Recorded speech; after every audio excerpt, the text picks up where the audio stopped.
예, 반갑습니다. 환영하고요. 오늘 우리 또 수요 사역 공부 오신 분들을 환영하고 각 가정에서 또 말씀 나누는 가운데 은혜가 있기를 소망하겠습니다. 제가 기도하겠습니다. 하나님, 또 오늘 아브라함의 삶을 통해서 저희가 함께 은혜를 나누고자 합니다. 하나님께서 우리에게 각자에게 말씀하실 그 이야기들을 또 함께하는 모든 말씀과 또 나누는 글들을 통해서 깨우쳐 주시고 또 오늘 이 말씀을 통해서 주님께서 우리에게 약속하시는 것이 무엇이고 소망하는 것이 어떤 것인지 분별하고 또 품고 나아가는 그런 시간이 되도록 이 시간을 축복해 주시옵소서. 주께서 이 시간 우리를 주장하여 주시옵소서. 감사드리며 예수님 이름으로 기도드립니다. 아멘. 예, 오늘은 믿음의 여정을 계속해서 아브라함의 삶을 통해서 배우고 있는데요. 다섯 번째, 축복하는, 우리 중보 기도하는 아브라함에 대해서 함께 18장과 창세기 18장과 20장 말씀을 통해서 살피려고 합니다. 계속 이 두 책을 함께 살피고 있는데 오늘은 존 윌턴이라고 하는 목사님을 통해서 또 이렇게 함께 더 살피기 원합니다. 김남준 목사님의 책이 오늘 본문에 대한 이야기들을 좀 적게 다루고 있기 때문에 무디 성경학교에 섬기셨던 귀한 분이시죠. 우리 존 윌턴 목사님의 또 책을 통해서 함께 인용하면서 나아가기로 합니다. 사막의 강이 누리는 축복인데요. 이 그림을 보시면 사막의 오아시스 또 강이 흐르고 그 주변에 이렇게 나무들이 자라는 오른쪽 그림은 다 사막인데 그 물이 흐르는 곳에 생명이 등장하는 것을 볼 수 있습니다. 강이 누리는 축복이 뭘까? 강은 스스로가 이렇게 풍성하고 스스로가 좋다기보다 강이 흐르는 곳마다 저렇게 비록 사막이지만 생명이 살아난다는 그것이 강으로서의 축복이 아니겠습니까? 강이 스스로 대단하다 이것보다도 강이 가는 곳마다 생명이 살게 되는 것이 강이 강으로서의 존재 의미고 물로서의 의미는 살릴 수 있기 때문에 그것이 가장 귀한 축복이지요. 통로가 된다고 할까요? 오늘 이 아브라함의 삶을 통해서도 그런 축복이 흘러가는 은혜에 대해서 조금씩 좀 이렇게 함께 배우려고 하고요. 아브라함의 삶이 좀 더 그렇게 바뀌어가는 것을 볼 수 있습니다. 그렇지만 여전히 아브라함은 실수 가운데 있는 것을 저희가 이제 볼 수 있습니다. 하나님께서 계속 만들어 가실 분인데요. 오늘 창세기 18장 9절부터 15절까지 말씀을 제가 먼저 읽겠습니다. 다시 실수하는 아브라함의 모습인데요. 9절입니다. 그들이 아브라함에게 이르되 내 아내 사라가 어디 있느냐 대답하되 장막에 있나이다. 그가 이르시되 내년 이맘때 내가 반드시 내게로 돌아오리니 내 아내 사라에게 아들이 있으리라 하시니 사라가 그 뒤 장막문에서 들었더라. 11절입니다. 아브라함과 사라는 나이가 많아 늙고 사라에게는 여성의 생리가 끊어졌는지라. 사라가 속으로 웃고 이르되 내가 노쇠하였고 내 주인도 늙었으니 내게 무슨 즐거움이 있으리요. 여호와께서 아브라함에게 이르시되 사라가 왜 웃으며 이르기를 내가 늙었거늘 어떻게 아들을 낳으리라 하느냐. 여호와께 능치 못한 일이 있겠느냐. 기한이 이를 때에 내가 내게로 돌아오리니 사라에게 아들이 있으리라. 사라가 두려워서 부인하여 이르되 내가 웃지 아니하였느니라 이르시되 아니라 내가 웃었느니라. 참 되게 재미있는 장면이죠. 그 하나님의 역사를 받아들일 수 없는 웃음, 그리고 여호와께서 능치 못한 일이 있겠냐고 말씀하시는 것입니다. 사라의 웃음, 이 사라는 안 웃었다 그러고 속으로 웃었으니까 하나님은 너는 웃었다. 서로 이거 갖고 지금 이렇게 이야기하는 모습이 사실은 굉장히 어떻게 보면 쪼크 같습니다. 하나님은 너 웃었다. 사라는 안 웃었다. 사라가 왜 웃습니까? 속으로. 물론 드러내고 웃지 않죠. 자신의 어떤 여성으로서의 기능이 사라졌고 그래서 아이를 낳을 수 없다. 매우 합리적인 이야기죠. 나이가 늙었다. 이제는 아기를 낳을 수 없다. 그런데 그것이 약속임에도 내 상식을 넘어서기 때문에 그 약속의 성취와 기적을 받아들이지 못하는 것입니다. 속으로 웃는 것이죠. 어떻게 그것이 가능하겠어? 비록 약속이지만 기적을 받아들이지 못하는. 그런데 하나님의 말씀은 이제 그 본문에도 나오지 않습니까? 14절이죠. 여호와께 능치 못한 일이 있겠느냐. 나중에 이제 책에도 그런 이야기도 나오는데요. 합리적인 어떤 상식과 생각을 넘어서는 하나님의 약속. 지난번에 아브라함에게 나는 전능자니라 라고 했던 것과 사실은 좀 흐름이 같습니다. 나는 내게 능치 못한 일이 있겠느냐. 이것이 아브라함과 사라에게 그 믿음의 조상이라고 하는 사람에게 주셨던 그 하나님의 계속 반복되는 메시지라는 것을 저희가 생각해 본다면 참 저희가 많은 묵상을 하게 되는 것 같습니다. 하나님은 왜 자꾸 이 부분을 강조하실까? 내가 전능자니라. 내가 능치 못한 일이 있겠느냐. 그 약속이 상식과 우리의 어떤 합리적인 생각을 넘어서는 약속인데 그것을 내가 이루지 못하겠느냐라고 계속해서 말씀하시는 하나님이 아브라함에게 사라에게 계속 반복적으로 강조하고 계시다는 거죠. 근데 이것을 이제 아브라함도 그렇고 결국은 사라도 진정으로 받아들일 수 없는 것이죠. 김난주 목사님 이야기입니다. 하나님은 몇 번이나 아들을 주시겠다는 약속을 주셨지만 아브라함과 사라는 그 약속을 신뢰하지 않았다. 결국은 아브라함도 신뢰하지 못한 것이죠. 사라만 웃은 것이 아니라. 왜냐하면 이제 앞에 17장 17절에 가보시면 제가 화면은 준비 못했지만 17장 17절은 아브라함이 엎드려 웃으며 마음속으로 이르되 100세 된 사람에게 어찌 자식이 있을까 이렇게 이야기하는 이야기 나옵니다. 사라는 90인데 어떻게 출생할까. 그러니까 아브라함이나 사라나 그래서 부부가 함께 웃습니다. 물론 이 본문에서는 이제 아브라함이 안 웃었겠죠. 사라만 웃었다고 나오니. 그렇지만 같은 거의 시간대에 아브라함 역시 이 약속 앞에서 웃습니다. 부부가 닮아간다고 할까요? 속으로 웃습니다. 왜냐하면 그들이 아무리 생각해도 이 상식 수준에서 하나님의 약속은 매우 좀 어떻게 보면 불가능한 것이죠. 우리 인생에 하나님의 약속이 불가능해 보일 때가 너무나 많지 않습니까? 근데 그 수없이 많은 것들을 보면서도 아브라함은 이것은 내가 생각할 때 안 되는 거다라고 생각해서 하나님이 내 안에 행하시는 것들을 스스로 이렇게 제한하는 것이죠. 그러니까 내가 믿을 수 있는 선에서 하나님을 믿는 것. 믿음이 없는 것은 아닙니다. 하나님이 이렇게 하실 것을 믿는데 내가 할 수 있는 생각하는 수준에서 하나님을 믿는 것. 그것이 아브라함의 또 사라의 실패의 모습이고 또 우리들의 모습이지 않습니까? 블랙커비 목사님 말씀입니다. 사라는 이 말을 듣고 웃었다. 하지만 하나님께서는 무한한 자비로 단지 이렇게 말씀하셨다. 하나님 여호와께 능치 못한 일이 있겠느냐. 이 말씀은 다시 한번 아브라함에게 깊은 영향을 미칠 것이다. 능치 못한 일이 있겠느냐. 나는 전능자니라.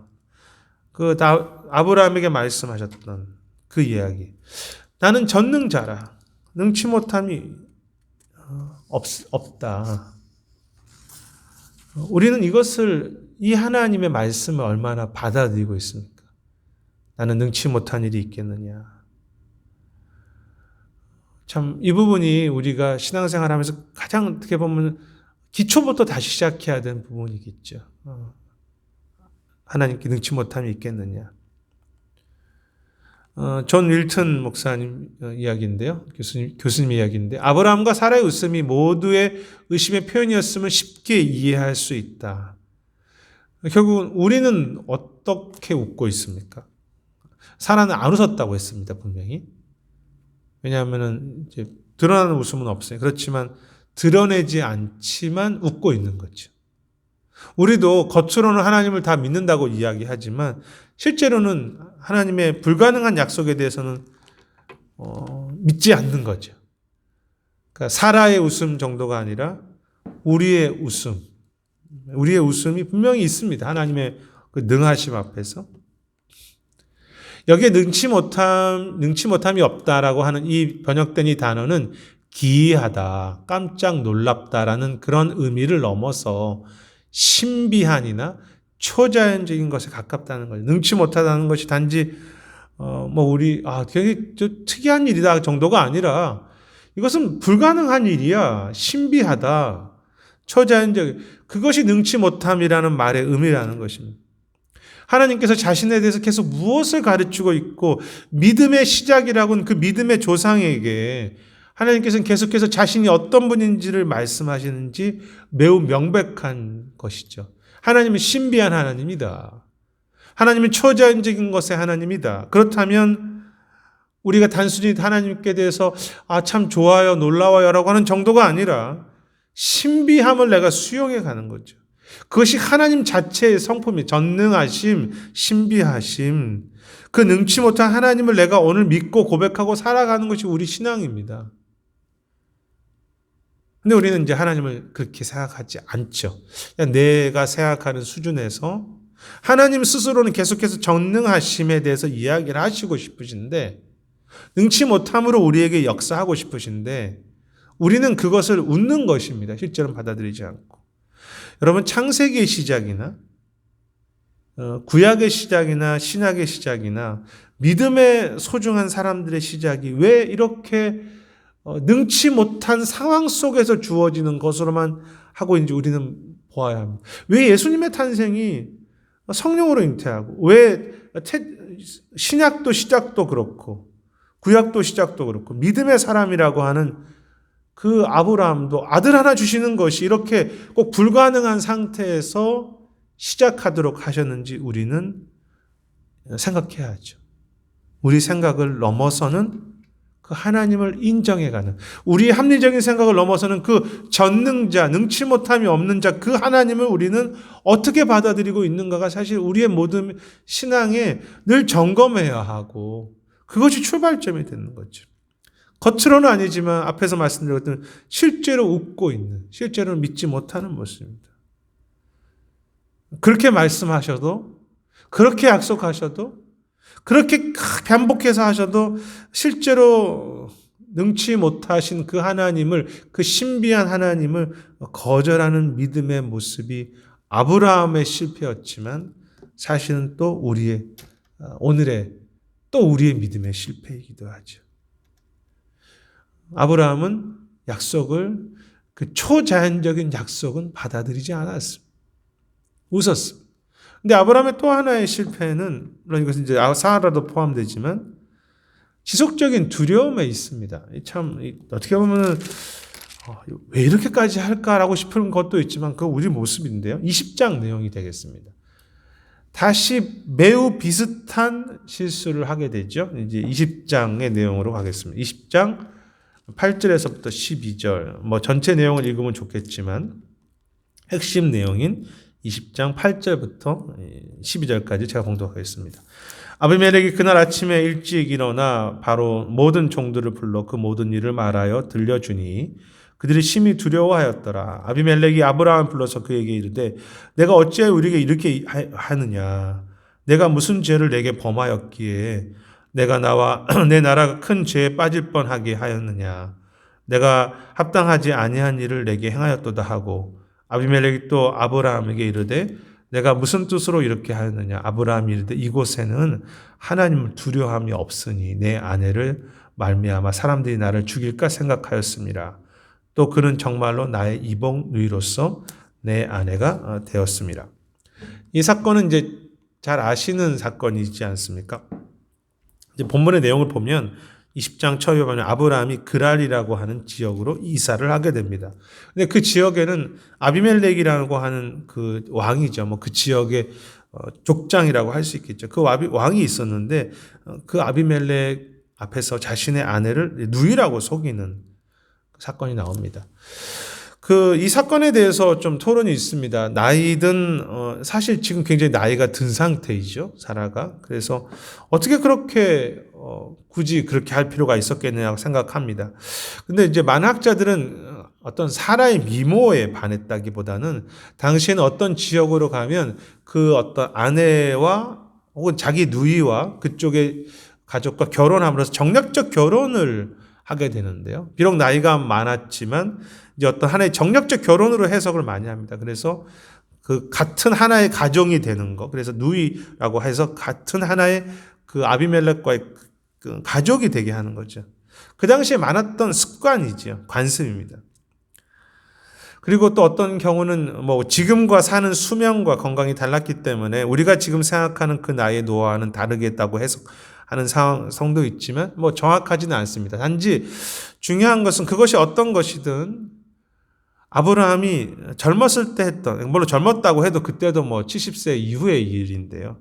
그때 했던 똑같은 잘못을 다시 하고 있다는 것입니다. 이 바로에게 똑같은 거짓말을 했지 않습니까? 그래서 어려움을 당했죠. 바뀌지 않은 지독한 습관인데, 패턴인데요. 그것이 두려움입니다. 내 삶의 뿌리 깊은 죄의 모습이라고 할 수 있겠죠. 그러니까 어느 상황에 가면 거기를 너무 두려워합니다. 근데 왜 아브라함이 두려워했습니까? 저 살펴볼 것은 11절의 구절이 참 중요하죠. 아브라함이 이르되 그곳에는 하나님의 두려움이 없다. 이게 무슨 말이냐면요. 자기가 이제 있던 곳에는 하나님께서 역사하셨는데 자기가 새로운 곳에 가니까 거기는 사람들이 하나님을 두려워하지 않으니까 자기가 두렵다는 것입니다. 그러니까 쉽게 말하면 이 문제만큼은 이 상황 속에서는 하나님의 영향력이 미친다고 생각하지 못했기 때문에 두려운 것이죠. 새로운 곳에 갔을 때, 새로운 사람들과 만났을 때, 이 문제는 하나님이 역사하시지 못할 것 같다라고 생각하는 것입니다. 블랙거비 이야기로 가보겠습니다. 아브라함은 사라를 자신의 누이라고 하고 바로의 속임으로써 모든 사람에게 위험을 빠뜨렸었죠, 예전에. 그런데 아브라함은 아비멜렉의 경우에도 이런 속임수를 반복하여 또다시 하나님에 대한 신뢰 부족을 드러냈다는 것이죠. 참 우리에게 가지고 있는 그 패턴이 잘 안 바뀌는 것을 볼 수 있습니다. 특히 내가 두려워하는 그런 사람들, 또 염려하는 사람들, 뭐 다 그렇죠. 걱정하는 그런 패턴들은 그렇게 듣고 그렇게 깨닫고 그렇게 경험하고 하나님께서 그렇게 바로에게도 역사하셔서 그를 도우시지 않았습니까? 그래서 그가 이제는 또 하나님과 언약도 더 맺고 이제는 더 많은 일들이 있었고 또 그가의 삶도 조금씩 변해갔지만 여전히 다시 두려워하고 있는 그 아브라함 또 다시 실수하고 있는 그 아브라함을 볼 때 참 인생이 잘 안 바뀌는구나라는 생각을 하게 됩니다. 다시 실수하는 아브라함. 존 힐튼 그 교수님의 이야기입니다. 아브라함이 보기에 그 땅에 하나님이 두려워하는 모습이 없다고 하는 것이 초점입니다. 내 생각으로 하나님은 여기까지 행하시지 않을 거라고 생각하는 것입니다. 앞에는 하나님의 능력에 대한 부분이 있다면 이제 하나님의 역사하신 어떤 그 영역에 대한 것이죠. 이 문제까지는 하나님께서 행하시지 않겠다. 롯이 소돔에서 주민들에게 영향력을 미치는데 실패했던 것처럼 사실은 롯이 소돔에서 아무런 힘이 없었죠. 왜냐하면 소돔은 우상 다 하나님을 거절하는 땅이니까. 아브라함도 그 왕과 주인들이 자신의 영향력을 넘어선다고 생각한 것이죠. 내가 이 땅에서 무슨 힘이 있어. 내가 이 땅에서 하나님을 경외한다고 하는데 무슨 뭐 내가 잘할 수 있겠어? 그러나 하나님은 그 백성들에게 자신을 알리시려고 아브라함을 통해서 역사하시는 모습이 나오죠. 그래서 이제 그 오늘 본문의 내용에도 그 아비멜렉이 오히려 꿈에 나타나서 하나님께서 꿈에 나타나서 아브라함이 누군지 설명하는 내용이 나오죠. 제가 이제 그 부분 함께 나중에 살피겠지만 아브라함은 이 땅에서는 이 그랄에서는 하나님의 영향력이 없다고 생각한 것입니다. 자신도 힘이 없다고 생각하는 것입니다. 내가 할 수 있는 것이 없다. 하지만 하나님은 그곳에 아비멜렉을 세워 가시는데 그 아비멜렉에게도 하나님 역사하셨던 것이죠. 또 그곳에도 바로에게도 역사하셨고 우리가 생각할 때 하나님은 이 문제는 어쩔 수 없다고 생각하는 그곳에 내가 하나님을 스스로 제한하고 있는 우리들의 모습을 그래서 하나님을 제한하지 않는 것 그것이 능력의 문제든 영역의 문제든 하나님의 약속을 실제로 믿지 않는 우리들이고요. 하나님의 능력을 내 스스로 제한하면서 문제 앞에 두려워하는 우리입니다. 이 앞에 또다시 실패하는 그런 아브라함의 모습들을 제가 살펴보면서 여전히 믿음이 미완성이고 믿음을 가지고 있다고 잘하고 있지만 믿음을 더 배워야 하는 아브라함의 모습 앞에 하나님의 전능하심도 하나님 여기에 일하심도 그가 웃고 있거나 아니면 그곳에 인정하지 못하는 그런 모습들을 제가 보면서 그것이 오늘 우리 속에서도 하나님을 제한하고 있는 것이 어떤 것인지 한번 살펴볼 필요가 있겠죠. 하나님을 전능하심을 인정하고 그분이 오늘 내가 생각할 땐 역사하지 않는 영역까지도 하나님께서 일하심을 인정해 가는 것. 오늘 아브라함은 또다시 실패하고 있습니다. 그런데 감사한 것은 하나님은 그 완전하지 못한 아브라함, 또 실패하고 있는 그 아브라함, 하나님을 제한하고 하나님 여기 계시지 않을지도 모르겠다고 하는 그것을 제한하는 아브라함을 통해서 하나님은 세상을 축복하는 일을 계속 그에게 훈련시켜 오겠다는 것입니다. 그래서 이 20장에 똑같은 실수가 반복되는 것 같지만 아브라함의 모습이 바뀌고 있죠. 이분이 이제 어떻게 보면 우리가 오늘 살피고자 하는 핵심인데요. 세상을 축복하고 세상을 중보해가는 아브라함으로 계속해서 만들어가고 계십니다. 축복하는 것을 배워가는 아브라함이라고 할까요? 그 첫 번째가 중보자의 마음을 배우는 아브라함입니다. 다시 앞으로 18장으로 가보시겠습니다. 18장 22절에서부터 28절까지 말씀을 제가 읽겠습니다. 그 사람들이 거기서 떠나 소돔으로 향하여 가고 아브라함은 여호와 앞에 그대로 섰더니 아브라함이 가까이 나아가 이르되 주께서 의인을 악인과 함께 멸하려 하시나이까. 그 성 중에 의인 50명이 있을지라도 주께서 그곳을 멸하시고 그 50의인을 위하여 용서하지 아니하시리까 하니 주께서 이같이 하사 의인을 악인과 함께 죽이심이 부당하오며 의인과 악인을 같이 하심도 부당하나이다. 세상을 심판하신 이가 정의를 행하실 것이 아니니까. 여호와께서 이르시되 내가 만일 소돔 성읍 가운데 의인 50명을 찾으면 그들을 위하여 온 지역을 용서하리라.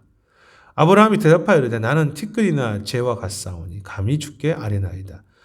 50의인 중에 5명이 부족하다면 그 5명이 부족함으로 말미암아 온 성읍을 멸하시리이까. 이르시되 내가 거기서 45명을 찾으면 멸하지 아니하리라. 유명한 장면이죠. 계속 이제 하나님과 그 소돔 사이에서 서서 이제 기도하는 그런 아브라함의 모습인데 아시지 않습니까? 나중에 이제 10명까지 줄죠. 이제 어떻게 보면 하나님과 뭐 거래라고 할까요? 하나님과 씨름하죠. 하나님 50명, 40명. 제가 다 읽지 않았습니다. 그런데 이제 중요한 것은 하나님이 아브라함의 기도를 계속 들으신다는 것입니다. 50명만 있어도 내가 받아야 돼. 내 뜻을 내가 돌이키겠다. 다 멸하지 않을 것이다. 10명만 있어도 내가 멸하지 않을. 하나님이 새 생각을 계속해서 돌이키고 계시다는 거죠.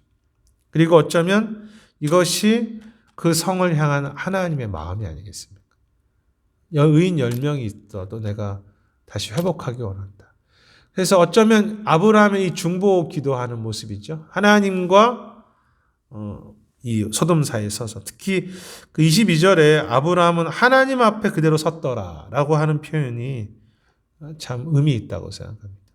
그 소돔의 문제를 가지고 하나님 앞에 서서 중보하는. 근데 그것이 사실 하나님의 마음이죠. 우리의 기도를 통해서 하나님께서는 그 뜻을, 자신의 뜻을 돌이키기 원하시고 어쩌면 하나님의 마음과 세상을 축복하는 사람의 마음, 특히 중보하는 사람의 마음은 같다는 것을 알 수 있게 됩니다. 블랙거비 목사님의 이야기입니다. 이전에는 하나님께서 자신의 중요한 활동 가운데 어느 하나도 아브라함과 나눈 적이 없었습니다. 그렇죠? 그러나 이제 그분은 소돔과 고모라를 지켜보시는 가운데 그 성에 행하실 일을 계시하려고 하셨다. 그렇죠. 18장 그 20절과 21절에 보면 아브라함에게 여호와께서 그 죄악이 크기 때문에 그곳에 내가 이제 심판하시겠다고 하는 이야기들을 알려주시게 됐죠. 정말 하나님의 그 뜻을 처음으로 아브라함에게 이렇게 알려주시는, 나의 하려는 것을 아브라함에게 숨기겠느냐라고 이제 그런 내가 하려는 것을 감추겠느냐라는 그런 말씀을 통해서 하나님의 꿈과 마음을 나누시는 것을 보습니다. 그것이 하나님께서 우리들에게 원하시는 것이죠. 자신의 마음을, 이 땅을 향한 마음을, 하나님의 계획을 우리에게 알려주셔서, 그렇다고 해서 우리가 당장 어떤 일이 일어날 거라 다 알지 못하지만 이 세상을 향한 하나님의 긍휼과 안타까움과 이런 것들을 우리에게 깨닫게 하시고 같이 기도하게 하신다는 거죠. 계속 블랙거기 목사님 이야기입니다. 하나님의 친구가 된다는 것은 그분의 마음을 나눈다는 뜻이다. 우리가 하나님과 동행한다는 것은 함께 마음을 나누는 것이죠. 토기장이이신 주님은 진흙과 같은 아브라함을 강한 믿음의 사람으로 계속 빚어가고 계셨다. 참 이것이 하나님의 우리 마음이죠. 그 소식 앞에 아브라함은 강력한 중보자의 역할을 하기 시작했다. 이것이 하나님께서 영원전에 목적하셨던 그런 믿음이다. 그 믿음이 이제 아브라함에게 실현되었다. 주님은 그분 앞에서 중보자의 역할을 할 사람을 하셨다.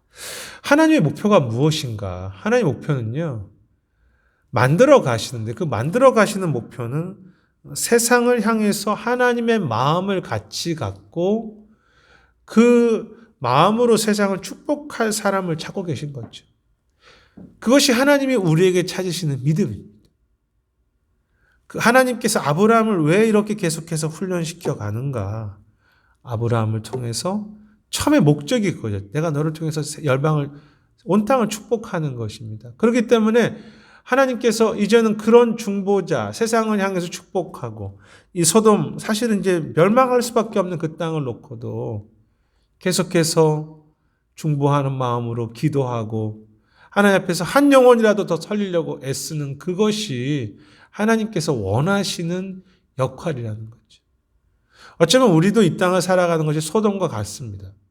그렇기 때문에 이제는 나는 모르겠다, 포기하겠다가 아니라 정말로 주님의 마음으로 이 세상을 위해서 기도하고 이 세상을 축복하고 이 세상에 하나님의 사랑의 통로로 그 마음을 가지고 같이 울고 붙잡고 부둥켜 우는, 사실 아브라함이 이렇게 한다고 해서 소돔이 구원받지는 못했습니다. 그런데도 하나님은 그런 마음으로 이 땅을 축복할 사람들을 계속 찾고 계시고, 그것이 하나님께서 우리들을 믿음으로 세우시는 목적이죠. 왜 믿음을 주셨는가? 나 혼자 잘 먹고 잘 누리고, 그게 아니라 하나님의 나라를 꿈꾼다는 것은 결국 하나님의 나라가 한 영혼이라도 더 임하도록 내가 하나님의 마음으로 소돔과 하나님 앞에서 내가 서서 함께 기도해 가는 거죠. 많은 하나님의 사람들이 그렇게 살았죠. 존 힐튼입니다. 아브라함의 가족이 은혜의 통로로서 일하는 방법을 발견하게 된다. 악한 세상에서 의로운 소수로서의 그들이 존재할 때 그들의 존재 자체가 하나님의 멸망을 멈출 수 있다. 참 기도하면서 또 소수의 의인에 대한 이야기를 하게 되는데요. 아브라함은 계속해서 하나님과 논의했으며 놀랍게도 역사상 처음으로 하나님께서는 아브라함에게 분명하고 구체적인 중보 기도에 응답하셨다. 하나님께서는 아브라함에게 감동되시고 길을 기뻐하셨다. 이게 되게 중요한 부분이죠. 이제 하나님께서 그 역사의 일들을 감동으로 말미암아, 블랙거비 이야기인데요. 그 하나님께서 그 일들을 말미암아 자신의 뜻을 조정해 가시는 것들을 여기서 이제 보게 되죠. 멸망하겠다고 했지만 50명만 있어도 내가 구하겠다. 하나님 45명, 10명까지 그렇게 하나님 앞에서 그렇게 중보 기도를 통해서 하나님의 뜻을 조정해 가시는 것을 여기서 말씀하신다는 것입니다. 왜 스스로 하시지 않고 이렇게 중보자들을 택하십니까? 사실은 중보 기도한다는 것은 피눈물이죠. 하나님의 공의가 있기 때문입니다. 누군가 대가를 지불하고 희생과 용서를 구하는 기도를 하지 않으면 하나님 스스로는 공의하시기 때문에 그 속에 은혜를 베풀 수 없죠. 그래서 그들 대신해서 기도하는 것입니다. 궁극적으로는 그래서 유일한 중보자는 주님이시죠. 단지 우리가 주님의 마음을 가지고 주님께서 용서를 구하셨던 그거를 가지고 우리도 함께 같이 기도해 가는 거죠. 대신 회개하는 것, 대신 긍휼을 구하는 것이 중보기도입니다. 그리고 그것을 하나님께서 기뻐하시죠. 얼마나 귀한 일입니까? 그래서 블랙거비 목사님은 이 얼마나 놀라운 순간인가라고 이야기하면서요. 아브라함이 그분의 동역자가 되는 것이 허락되었다라고 하는 것이죠. 하나님의 심판을 같이 고민하고 그걸 놓고 같이 의논할 사람. 하나님과 함께하는 가장 고귀한 사역이 중보인 것으로 보인다. 가장 귀한 것이 대신 기도하는 것이다. 이 순간에도 우리 주님께서는 중보 사역을 하시는데, 그래서 그 주님과 내가 함께 친밀하다고 하는 것은 궁극적으로 내가 중보 사역을 하는 것이다. 하나님의 마음이 중보자를 찾으십니다. 그리고 주님이 중보 사역에 가장 우리의 앞서서 행하시는 거죠. 단지 우리가 하나님과 함께 한다는 것, 주님과 함께 한다는 것은 그 마음으로 함께 우리도 중보 기도를 하는 것이다. 가장 귀한 사역이 이 블랙거비 목사님은 대신 회개하고 대신 기도하는 것이다라고 그렇게 이야기했습니다.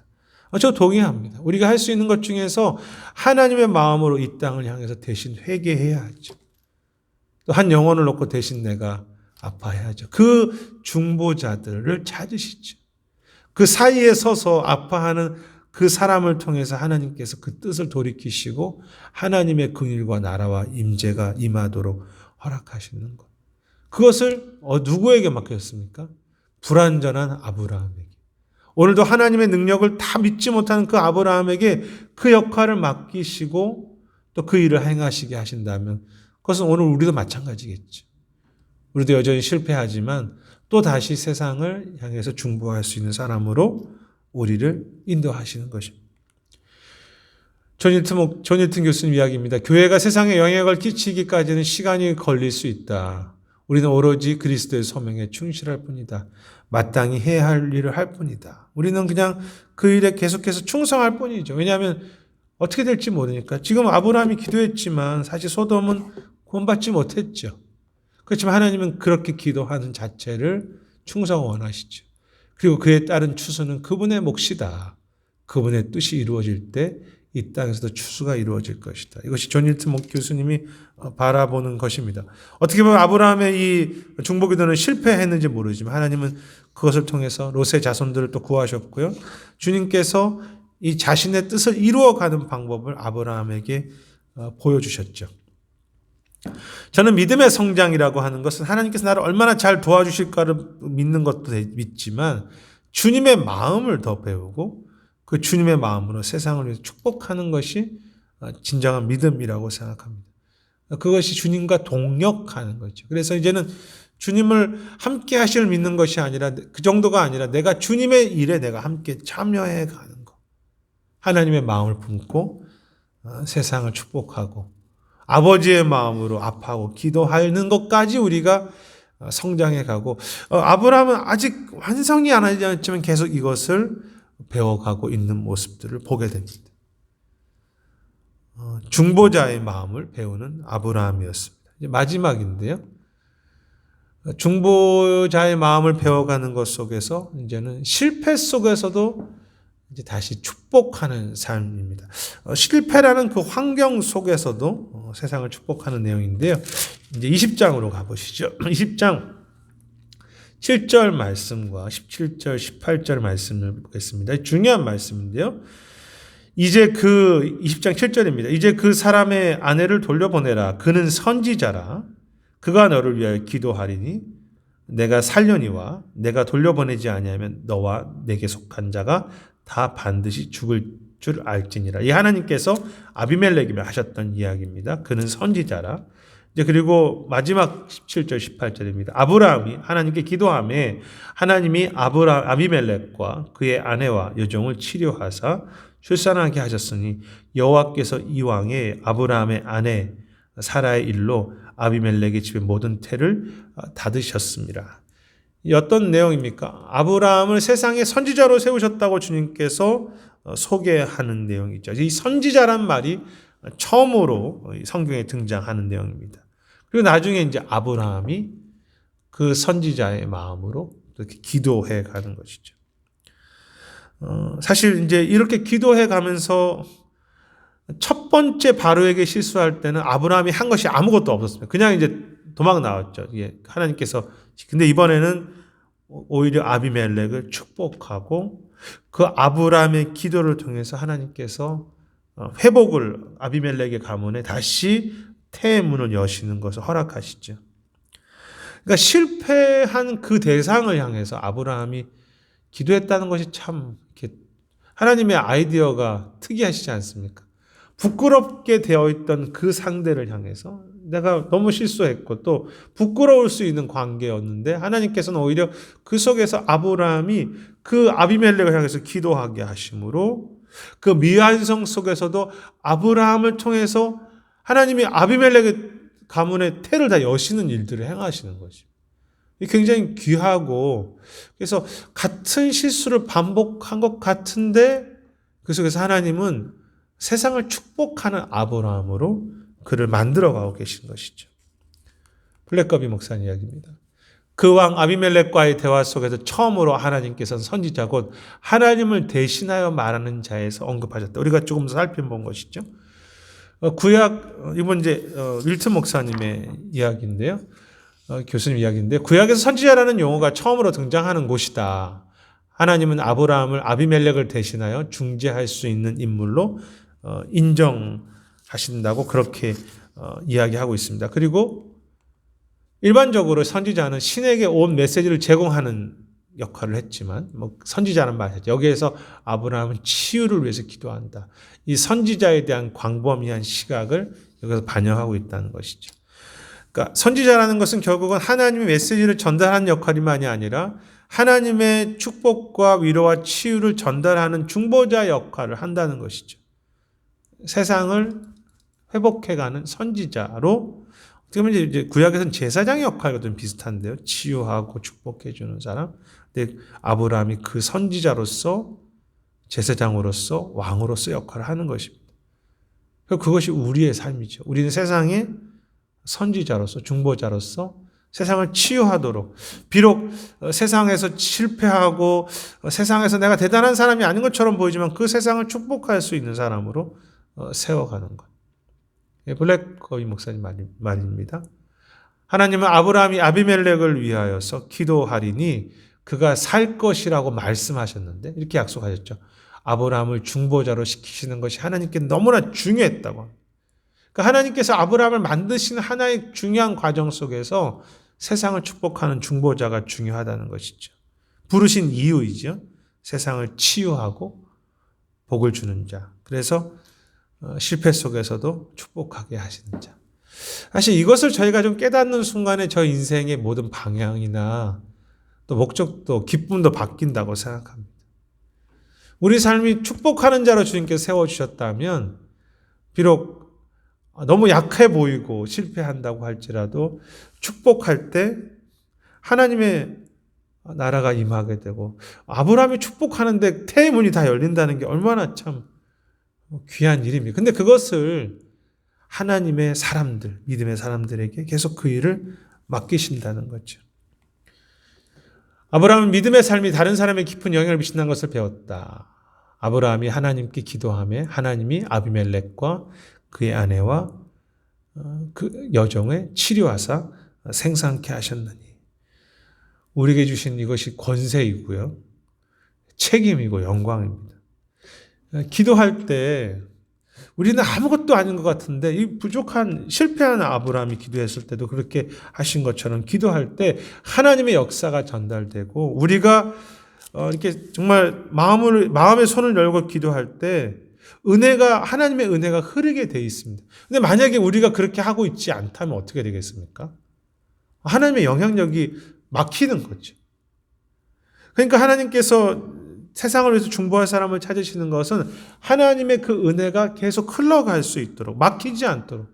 그래서 우리가 부족하지만 손을 들고 기도하고 섬길 때 하나님의 은혜가 흘러가게 되는 것이기 때문에 기도하지 않은 순간에 하나님의 은혜는 그만큼 고여 있는 거예요. 흐르지 못하는 것이죠. 참 우리가 왜 세상을 축복하고 섬기고 기도해야 하는가 중요한 이유가 그렇지 않고는 흘러갈 수 없기 때문입니다. 부족한 자들의 기도를 통해서 하나님은 회복을 이루시기 때문에 그렇죠. 그가 기도함에 아비멜렉과 그 아내와 여종이 치료하사 생상케 하셨느니라. 그 약속을 오늘도 이루시죠. 존 힐튼 교수님입니다. 이러한 사실은 아브라함을 축복하는 자에게 축복하시고 그를 저주하는 자에게 저주하시는 말씀을 실제로 반영한다. 하나님께서는 이제 그의 삶 속의 관계 속에서 관계가 형성이 된 사람들을 축복하시겠다고 약속하셨기 때문에 아브라함을 잘못 대할 때 아비멜렉에게 그 책망하시겠다고 약속을 말씀하시죠. 마지막 인용인데요. 여기에서 우리는 아브라함을 통해 민족이 복을 받게 되는 또 사례를 보게 된다. 그의 중보기도를 통해서 아비멜렉의 집안에 속한 모든 여성의 태가 열려진다. 이제 결국은 초점이 이거죠. 왜 이런 일들을 훈련하게 하시고, 왜 소돔을 위해서 기도하게 하시고, 왜 부족한 아브라함이지만 실패한 땅 속에서 왜 아비멜렉의 가문을 위해서 기도하게 하셨는가? 결국은 아브라함을 통해서 민족들이 복을 받게 되는 그것을 보게 하기 위해서 축복이 흘러가도록. 그런데 아픈 것은 무엇인지 아십니까? 이스라엘은 아브라함을 자신들의 조상이라고는 믿으면서도 자신들에게만 축복받는 데 집중했다는 것입니다. 그 하나님의 나라가, 그러니까 이스라엘은 온 민족이 축복받는 것은 관심이 없습니다. 오직 하나님으로 말미암아 이스라엘이 잘 되는 것만 생각을 하죠. 자기들의 성민이라는 것만. 아브라함의 자손이라는 건 생각하지만 아브라함을 왜 세웠는지를 생각 안 하는 거죠. 모든 민족이 복을 누려야 하는데 그들에겐 그것이 관심이 없죠. 그래서 하나님께서 이스라엘을 결국 흩으신 것입니다. 성전은요, 만민을 위해서 기도하는 집이었습니다. 그런데 자신들의 우상을 그 성전에 같이 세우지 않습니까? 하나님을 섬기는 성전에 자신들이 더 잘 살겠다고 우상을 같이 세웁니다. 사실은 그 성전에서 열방을 축복해야 하는데 중요한 진리가 있습니다. 내가 축복으로 살지 않으면, 세상의 통로로 살지 않으면 내 안에 우상이 생긴다는 것입니다. 그러니까 결국은 이스라엘이 하나님의 아브라함을 조상이라고 여기고 그 조상을 세우신 목적을 잃어버렸기 때문에 그들 안에는 그들이 우상이 되었고 그들 민족이, 그리고 그들이 더 원하는 우상들을 만들 수밖에 없었죠. 통로가 되지 않으면, 목적을 잃어버리면 주님이 흩으실 뿐만 아니라 우리 스스로가 우상을 자꾸 만들게 되죠. 우리 교회는 세상을 축복하기 위해서 존재하는 것입니까? 아니면 우리 스스로를 복받기 위해 존재합니까? 만약에 우리 스스로를 복받기 위해서만 존재하는 교회라면 이미 우리는 우상이 된 것입니다. 세상을 축복하기 위해서 믿음의 사람들을 세우셨고 주님은 그것이 믿음의 시작이라고 하셨고요. 그럴 때 정말로 우리가 하나님께서 원하시는 그런 삶을 살아가게 됐죠. 아브라함을, 민족을 축복하기 위해서 복 주셨다는 것, 민족들을 축복하기 위해서. 그래서 우리가 우리 아브라함 믿음의 조상이라고 고백하면서 다시 한번 기억해야 합니다. 한 가지는 오늘 말씀을 통해서 저희가 살필 수 있는 여러 가지 있지만 실패한 가운데도 이 일을 계속하고 있다는 것이 좀 도전이 됐죠. 자, 오늘 말씀들을 한번 복습해 보도록 하겠습니다. 오늘 공부했던 내용들인데요. 오늘 말씀이 18장과 20장이죠. 19장의 내용은 이제 소돔과 고모라의 이야기 때문에 제가 아브라함과 관련 직접적인 것이 아니라서 이제 18장과 20장만 보았는데요. 또 다시 실수하는 아브라함의 모습입니다. 능력과 기적을 받아들이지 못하는 그런 아브라함의 모습이고요. 웃었죠. 그리고 또 이 상황에서는 하나님이 역사하지 않으실 거라고 해서 두려워하는 패턴으로 갔던 그 내용, 하나님을 제안하는 것이고, 두 번째 내용은 그 가운데서도 다시 하나님께서 아브라함을 축복하는 18장에서는 소돔과 고모라를 위해서 중보하는 그 마음, 그래서 아버지의 마음이고 주님의 일에 동참해 가면서 주님의 그 기도 가운데 하나님의 일들을 하나님의 계획을 바꾸시죠. 그리고 그 실패한 대상인 아비멜렉을 향해서 세상 속의 선지자로 세우셔서 실패 중에서도 영향력을 행하시게 하는 그런 모습입니다. 여러분들께서는 오늘 공부를 통해서 어떤 것을 하나 이렇게 기억하기 원하십니까? 저에게 한 가지 기억하고 싶은 것은 오늘 본문 전체 내용이지만 내가 실패하고 지치고 믿음이 흔들리더라도 주님께서 나에게 맡기신 축복의 해야 될 분야가, 그 사명이 있다는 거죠. 아무리 내가 약해지더라도, 아무리 내가 힘들더라도 그것이 열매가 어떻게 되든, 내가 두렵든, 내가 낙심이 되든, 여러 가지 상황이 있든 상관없이 포기하지 않고 축복하고 기도하고 섬겨야 한다는 것입니다. 그것이 제가 그냥 믿음을 받은 이유라는 것이죠. 그것이 믿음을 하나님께서 저에게 계속해서 원하시는 한 가지죠. 그리고 그렇게 할 때 부족하지만 하나님의 나라가, 하나님께서 나의 부족한 기도를 통해서 태문을 여시는 이 부분, 이 말씀, 선지자로 나를 세우신 그 말씀이 저한테는 이렇게 적용이 됩니다. 그래서 내가 목회자로서, 한 사람의 성도로서 성도들을 기도할 때 하나님께서 이 부족한 나를, 실패한 나를 선지자로 세우셨지, 그래서 나의 기도를 통해서 태문을 여시지라는 그 말씀을 붙잡고 저는 더 이렇게 축복하는 그런 것이 제가 하나 기억하고 싶은 것입니다. 여러분들은 어떤 것입니까? 비록 좀 다시 실수할 수 있지만 다시 축복해 가는 삶, 그것이 우리의 목적이고요, 존귀함이고 내가 산다는 것을 새롭게 살고 있다는 경험하는 것이죠. 사막에 강이 흐르는 축복이요. 강이 자기가 엄청 막 좋다고 해서 그것이 강으로서 힘이 있을까? 강은 내가 너무 막 넘쳐요. 강은 내가 막 너무너무 풍성해요. 강이 내가 얼마나 깨끗한지 아세요? 이렇게 하는 것이 그 힘일까? 아니면 그 강이 흐르는 곳곳마다 생명이 살아나는 것이 정말로 축복일까? 강의 기쁨은 그가 가는 곳 주변에 이렇게 생명들이 살아나는 것 아니겠습니까? 근데 그것은 십자가도 마찬가지입니다. 주님이 걸어가시는 길에 십자가의 어떤 그 보혈의 강이 흐르지 않습니까? 그 강이, 우리가 그 강에 함께 참여하고 있다면 우리의 기쁨은요, 내 강이 너무 좋아요. 나가 십자가 경험에 너무 좋아요. 너무 강이 분명해요. 십자가의 강이 얼마나 대단한지 아세요라고 하는 그 자체가 아니라 그것이 흘러가서 잃어버린 영혼들에게 다시 또 다른 생명을 주고, 그래서 십자가가 흐르는 이유는 우리가 얼마나 좋았던 것처럼, 우리가 귀하게 여겼던 것처럼 그 강이 흘러서 다른 영혼들에게 축복이 흘러갈 때 그 강으로서의 기쁨이 있는 거죠. 우리가 그 십자가를 경험한 그 강이라면 그것이 흐르는 것 속에, 주님의 강이 흘러서 그 속에 영혼들이 살아나고 이 땅에 살아날 때 그것이 나로서의 존재 가치가 있는 거죠. 내가 얼마나 대단하고 내가 얼마나 십자가를 잘 갖고 있는가, 이것도 중요하지만 그것이 흐르게 될 때 존재 목적이 있고 가치가 있고 기쁨이 있죠. 물론 십자가를 지는 것은 고통이고 더군다나 그것을 흘려보내는 것은 내 피도 함께 흘려보내야 되기 때문에 아픈 것이지만 그 속에 기쁨이 있고 감사가 있고 능력이 있는 것이죠. 우리 교회가, 우리 신앙이 그렇게 됐으면 좋겠고, 정말 하나님의 나라를 향해서 우리의 작은 십자가에, 주님의 십자가에 함께 우리가 흘리는 피도 함께 흘려보내면서 축복하고 중보하고 하는 그 진정한 믿음의 가치, 또 기쁨, 능력을 경험해 가시는, 세상을 조금이라도 더 축복하고 성도들을 더 축복해가는, 기도해가는 우리 모두가 되시기를 주님의 이름으로 축원하겠습니다. 제가 기도하겠습니다.